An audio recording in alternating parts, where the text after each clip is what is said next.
오늘 설교 제목은 성령을 받았습니까? 두 번째 시간입니다. 여러분 성령을 받으셨습니까? 지난주에 배운 것을 잠깐 요약하겠습니다. 성경은 성령 받지 않으면 진짜 크리스천이 아니라 말씀하십니다. 성령은 우리가 하나님의 자녀임을 증거하십니다. 물과 성령으로 거듭나지 않으면 하나님 나라에 들어가지 못한다. 예수님께서 말씀하셨습니다. 그래서 우리는 반드시 성령을 받아야 합니다. 근데 문제는 내가 성령을 받았나 안 받았나 이게 잘 모른다는 것입니다. 성령을 받은 것 같기도 하고 안 받은 것 같기도 합니다. 근데 그런 사람들이 어떤 사람들은 자기가 성령 받았는지 잘 모르면 그건 성령 받은 사람이 아니에요. 성령 받은 것이 아니다 라고 주장합니다. 왜냐하면 성경에 성령 받을 때 받았는지 안 받았는지 잘 모르게 성령 받는 것이 아니라 너무나 확실하게 성령 받기 때문이라는 것입니다. 다른 사람들 눈에 다들 볼 수 있도록 저 사람 성령 받았구나, 저 사람 성령 받았구나 다들 볼 수 있게 성령 받기 때문이라는 것입니다. 사람들이 오순절 예루살렘 교회에 성령 받을 때에 성령이 내려오시는 슉 하는 세찬 바람 소리가 귀에 들렸고 성령이 불꽃처럼 사람들 머리 위에 내려오는 것을 다들 눈으로 보았다는 것입니다. 그리고 그들이 모두 외국어 방언을 하였기 때문에 성령 받았는지 안 받았는지 이게 모를 수가 없다는 것입니다. 이렇게 성령은 아무도 모르게 오는 것이 아니라 받았는지 안 받았는지 모르게 오시는 것이 아니라 다들 알 수 있게 확실하게 오시기 때문에 모를 리가 없다는 것입니다. 여러분 성령 받으셨습니까? 머리 위에 불꽃 다 있었어요? 방언 다 하십니까? 세찬 바람 소리가 났어요? 여러분들도 성령 받을 때 그렇게 세찬 바람 소리와 머리 위에 불꽃이 임하였습니까? 성령 받을 때 그렇게 똑같이 세찬 바람 소리가 나고 머리 위에 불꽃이 임하는 것 아닙니다. 근데 성경 보면 그런 것이 없어도 성령 받았다고 사람들이 인정해 주었습니다. 예를 들면 백부장 고넬료 집에 베드로가 설교할 때 이방인들도 성령 받았는데 그들은 오순절 성령 받을 때처럼 세찬 바람과 불꽃도 그때 머리에 임하지 않았습니다. 그렇다면 어떻게 그들이 성령 받았는지 알 수 있었냐 하면 그들이 방언을 하였기 때문입니다. 오늘 성경 본문에서도 바울이 예배소에서 성령에 대해서 알지도 못하는 사람들에게 세례를 주고 안수하자 그들이 성령을 받았습니다. 어떻게 그들이 성령 받았는지 알았냐면 그들이 방언을 했다는 것입니다. 그래서 사람들은 성령 받았는지 안 받았는지 어떻게 아냐면 방언을 한지 보면 알 수 있다는 것입니다. 그렇게 방언으로 성령 받았는지 알 수 있다고 주장하는 대표적인 교회가 바로 고린도 교회였습니다. 그런데 고린도 교회 교인들의 방언은 오순절 예루살렘 마가의 다락방에서 받은 방언과 좀 달랐습니다. 예루살렘 교회의 방언은 오순절 때 받은 방언은 사람들이 알아듣는 외국 사람들이 알아듣는 외국어 방언이었고 고린도 교회의 방언은 사람이 알아듣지는 못하는 방언, 즉 천사의 말이었습니다. 그렇게 방언이 좀 달라도 그게 성령 받은 증거라고 인정해 주었습니다. 근데 문제는 성령 받은 증거가 오직 방언이라고 주장하는 사람들 때문에 바울은 방언만이 성령 받은 증거가 아니다라고 말합니다. 성령의 은사는 여러 가지라고 말하면서 한 분이신 성령님이 여러 다른 은사를 각 사람에게 주신다라고 말했습니다. 그러면서 꼭 방언만이 성령 받은 증거가 아니라 입으로 예수님은 나의 주님이시다 라고 고백하는 사람들도 모두 성령을 받은 것이라 바울은 말합니다. 그러므로 나는 여러분에게 알려드립니다. 하나님의 영으로 말하는 사람은 아무도 예수는 저주를 받아라 하고 말할 수 없고 또 성령으로 감동하지 않고서는 아무도 예수는 주님이시다 라고 말할 수 없습니다. 저를 따라 하시기 바랍니다. 예수님은 나의 주님이시다. Jesus is my Lord. 그렇게 고백하는 사람들은 모두 성령을 받은 사람이라는 것입니다. 그렇다면 그렇게 고백만 하면 He is my Lord, Jesus my Lord 이렇게 고백만 하면 모두 성령을 받은 겁니까? 그렇게 고백하면 다들 진짜 크리스찬입니까? 저는 그렇지 않다고 생각합니다. 왜냐하면 성경은 단 한 군데 단 한 군데 그 말씀 하나로 성경 전체를 해석하면 안 되기 때문에 그렇습니다. 저는 예수님이 나의 주님이라고 하면서도 전혀 예수님이 원하시고 기뻐하시는 일을 하지 않는 사람들을 너무나 많이 봤습니다. 예수님께서 우리들에게 명령하신 것이 하나 있는데 그것은 바로 서로 사랑하라고 하는 계명입니다. 이제 나는 너희에게 새 계명을 준다. 서로 사랑하여라. 내가 너희를 사랑한 것과 같이 너희도 서로 사랑하여라. 너희가 서로 사랑하면 모든 사람이 그것으로서 너희가 나의 제자인 줄, 저 사람 성령 받은 사람이로구나 하는 것을 알게 될 것이다. 서로 사랑하면 예수님의 제자, 즉 진짜 크리스천인 줄 알 수 있다는 것입니다. 근데 많은 사람들이 교회에서 사랑하지 않고 서로 싸우고 서로 미워서 저 사람 있는 교회 난 절대로 안 갈 거야. 저 사람 미워서 교회 안 다녀. 서로 미워서 얼굴도 보기 싫어합니다. 그런데도 그들은 말이에요. He is my, Jesus my Lord. 예수님 나의 주님이라고 고백하면서 자기들은 성령 받았다고 말합니다. 그래서 예수님께서 그런 사람들이 말 때문에 이렇게 말씀하셨어요. 나더러 주여 주여 하는 자마다 천국에 다 들어갈 것이 아니요. 성령 받은 게 아니라는 거예요. 다만 하늘에 계신 내 아버지의 뜻대로 행하는 자라야 들어가리라. 그날에 많은 사람이 나더러 이르되 주여 주여 Lord Lord 우리가 주의 이름으로 선지자 노릇하며 주의 이름으로 귀신을 쫓아내며 주의 이름으로 많은 권능을 행치 아니하였나이까 하리니 그때 내가 저에게 밝히 말하되 내가 너희를 도무지 알지 못하니 불법을 행하는 자들아 내게서 떠나가라 하리라. 예수님을 주님이라고 부르는 자마다 모두 천국에 다 들어갈 것이 아니다. 예수님께서 말씀하셨습니다. 그 말씀은 예수님은 주님이라고 고백한다고 모두 성령 받은 증거가 될 수 없다는 뜻입니다. 저는 성령 받은 사람이라면 적어도 이 정도는 꼭 해야 한다고 생각하는 것이 있습니다. 저는 성령 받은 사람이라고 한다면 아무리 못해도 이런 것 정도는 해야 한다고 생각하는 것이 있습니다. 두 가지만 말씀을 드릴게요. 첫 번째는 예배입니다. 교회에 나와 예배를 드리는 사람을 저는 성령 받은 사람이라고 생각합니다. 교회에 나와서 하나님 말씀을 듣는 사람, 저는 성령 받은 사람이라고 인정합니다. 하나님께 예배 드리는 거 싫어하고요. 주일날 집에서 맥주나 마시면서 야구 보고 교회 안 나오고 잔디 깎는 사람들, 성령 받은 사람이라 저는 인정하지 못하겠습니다. 교회 나와도 오기 싫은데 억지로 끌려 나오고 교회 나와도 목사의 설교 듣는 것이 제일 싫은 사람들, 성령 받은 사람이라고 저는 생각하지 않습니다. 성령은 우리를 하나님께로 가까이 하나님께 예배 드리는 곳으로 향하게 하십니다.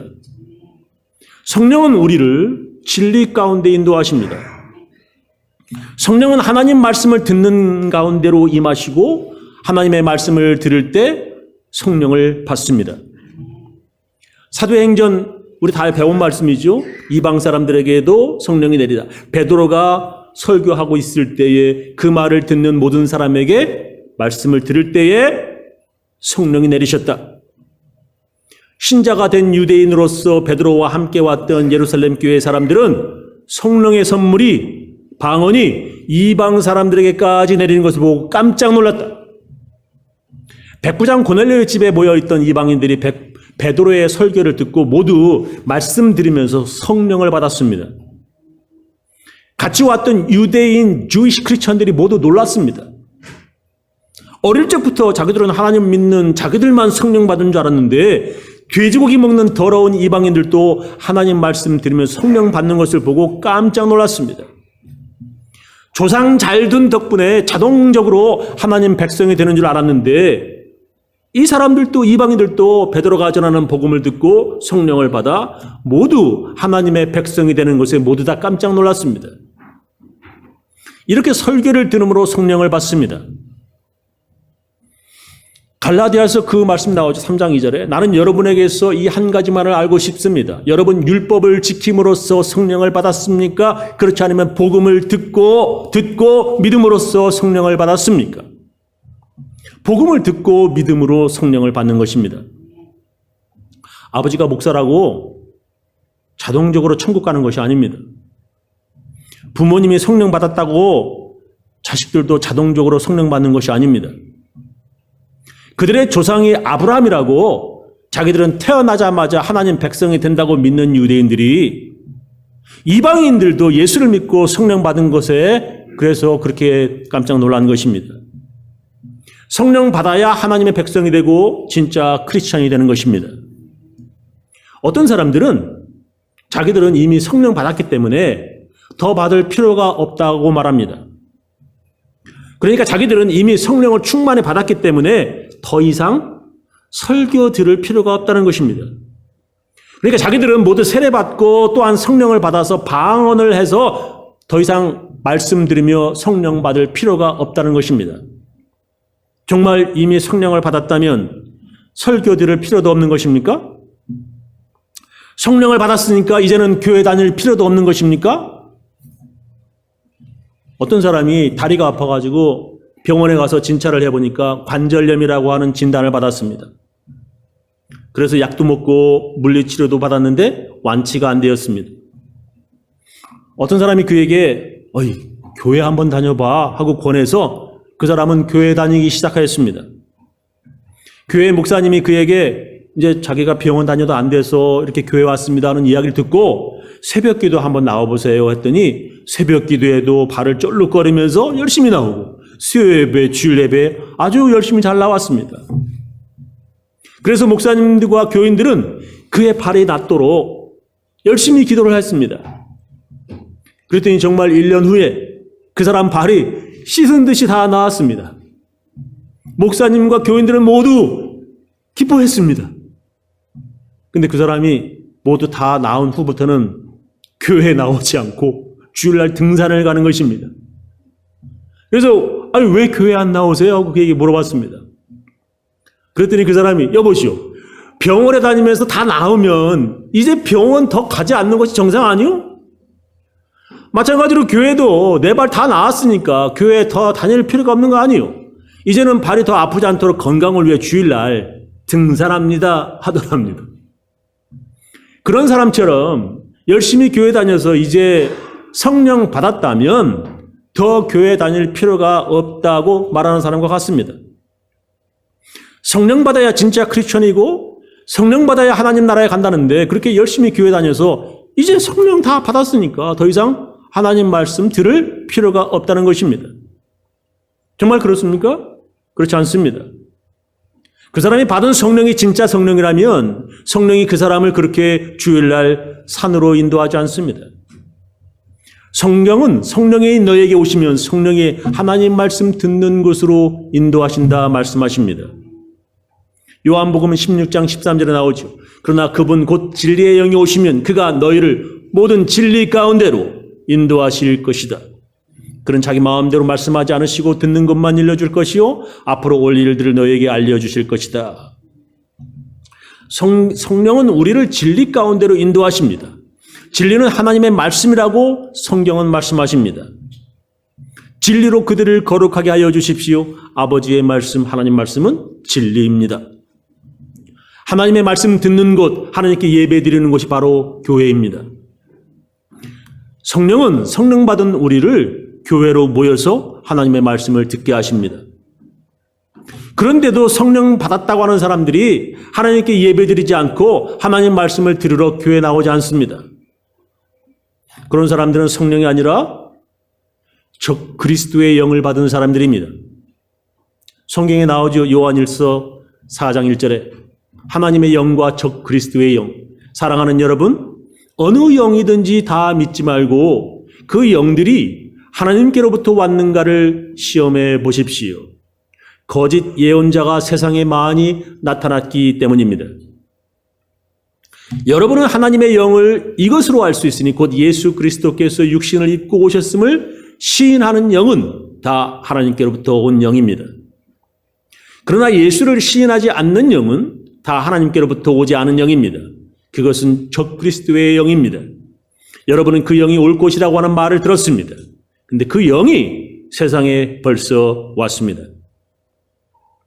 자녀 여러분은 하나님에게서 났고 그들을 이겼습니다.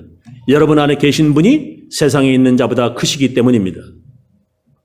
그들은 세상에서 생겨났습니다. 그런 까닭에 그들은 세상에 속한 말을 하고 세상은 그들의 말을 듣습니다. 우리는 하나님에게서 났습니다. 하나님을 아는 사람은 우리의 말을 듣고 하나님에게서 나지 않은 사람은 우리의 말을 듣지 않습니다. 이것으로 우리는 진리의 영과 미혹의 영을 알아볼 수 있습니다. 이제는 교회에 나가서 더 배울 필요도 없고 목사의 설교를 더 들을 필요도 없다고 하는 잘난 척한 사람들은 성령이 아니라 미혹의 영을 받은 사람들입니다. 두 번째, 야, 저 사람 성령 받은 사람이라 제가 이 정도는 해야 된다라고 생각하기 두 번째는 기도입니다. 성령 받은 사람이라면 적어도 이것을 해야 하는 것이 있다면 그것은 기도입니다. 성령은 우리를 회개 기도하게 만듭니다. 왜냐하면 성령을 받았다고 이제 더 이상 죄를 짓지 않는 능력까지 받은 것이 아니기 때문에 그렇습니다. 성령을 받아서 이제 방언도 한다고 해서 아무런 죄 짓지 않는 사람이 된 것이 아닙니다. 어떤 사람은 자기는 성령에 충만해서 죄 지을 생각조차 안 한다고 말합니다. 성령 받고 이제는 죄 하나 안 짓는다고 말합니다. 그렇지 않습니다. 성령에 충만한 바울도 자기 안에 있는 이 죄성 때문에 고민하였습니다. 로마서 7장 15절 이하 보면 나는 내가 하는 일을 도무지 알 수가 없습니다. 내가 해야겠다 생각하는 일을 하지 않고 도리어 해서는 안 되겠다 생각하는 일을 하고 있으니 이 말입니다. 그런 일을 하면서도 그것을 해서는 안 되겠다고 생각하는 것은 곧 율법이 선하다는 사실에 동의하는 것입니다.